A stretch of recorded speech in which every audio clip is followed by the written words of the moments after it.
CM हैं तो जरूरी नहीं कि पावरफुल भी हों, और आज इंडियन पॉलिटिक्स में इसका सबसे बड़ा एग्जाम्पल है नीतीश कुमार। वो इतने बेबस हो चुके हैं कि अपनी इच्छा से सीएम की कुर्सी छोड़ने पर मजबूर हैं। और सबसे बड़ी विडंबना क्या है, उन्हें मजबूर सिर्फ बीजेपी ने नहीं किया है बल्कि कमज़ोर हो चुकी आरजेडी ने भी किया है। बीजेपी का रोल तो समझना आसान है, लेकिन सवाल है कि आरजेडी वो नीतीश कुमार को कैसे मजबूर कर सकती है। इस पहेली का क्लू छुपा है इस डेटा में। ये है इस बार के बिहार इलेक्शन का रिजल्ट, जिसमें आरजेडी सिर्फ 25 सीटें जीती और जिसके कारण नीतीश कुमार का सबसे बड़ा पॉलिटिकल हथियार इनइफेक्टिव हो गया। क्या था वो हथियार? वो था पलटी।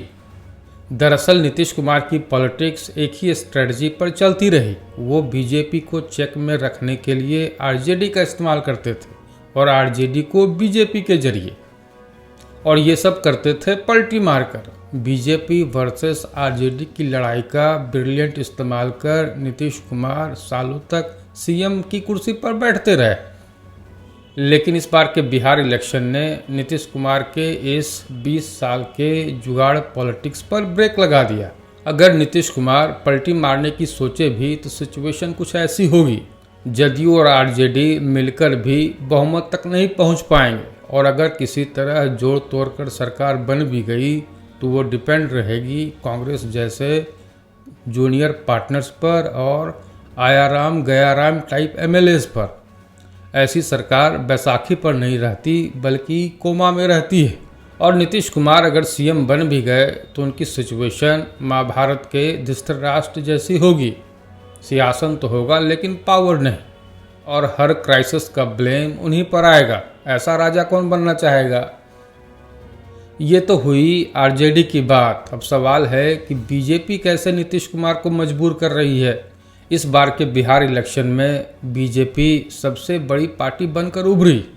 ये बिहार पॉलिटिक्स में एक हिस्टोरिक मोमेंट था। अब सवाल ये नहीं था कि बीजेपी का सीएम की कुर्सी पर क्लेम राइटफुल है या नहीं। असली सवाल ये था कि नीतीश कुमार को कैसे मजबूर किया जाए सीएम की कुर्सी छोड़ने पर।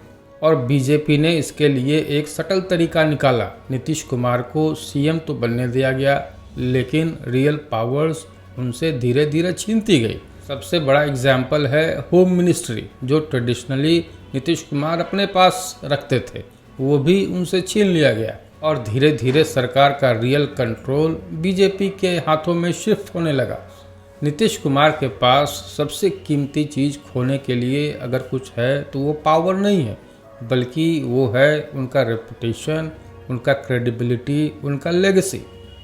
रिसेंट घटनाएं जैसे NEET student rape and murder जैसे केसेस नीतीश कुमार के सुशासन बाबू वाले इमेज को डायरेक्टली चैलेंज करती है।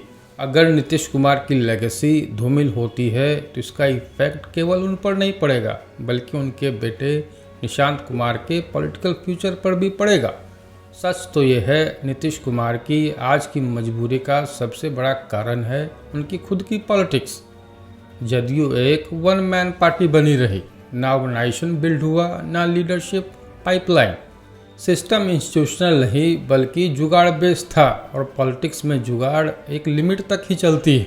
इसीलिए आज सिचुएशन ये है कि नीतीश कुमार चाहे बीजेपी के साथ रहें या आरजेडी के साथ, वो रहेंगे मजबूर सीएम ही, जो कि वो नहीं रहना चाहते।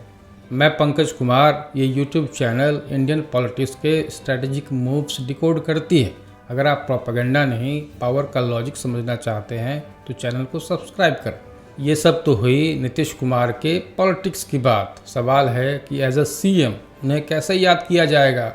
एक सीएम को जज करने का सबसे बड़ा बेंचमार्क होता है कि जिस रूप में राज्य मिला था उससे बेहतर छोड़ के जा रहे हैं या नहीं, और इस बेंचमार्क पर नीतीश कुमार फ्लाइंग कलर से पास होते हैं। ये बात सच है कि बिहार की फाउंडेशनल प्रॉब्लम लगभग ज्यों की त्यों बनी हुई है, लेकिन ये भी सच है कि नीतीश कुमार ने बिहार को ट्रांसफॉर्म किया है। और आज नहीं तो कल जब भी उनका पॉलिटिकल चैप्टर क्लोज होगा, वो एक बात बिल्कुल प्राउडली कह सकते हैं। वो कह सकते हैं कि मैंने बिहार के लिए अच्छा काम किया है। आप नीतीश कुमार को 0 to 10 के बीच क्या रेटिंग देंगे, नीचे कमेंट बॉक्स में ज़रूर बताना। मैं तो उन्हें 7 out of 10 दूंगा।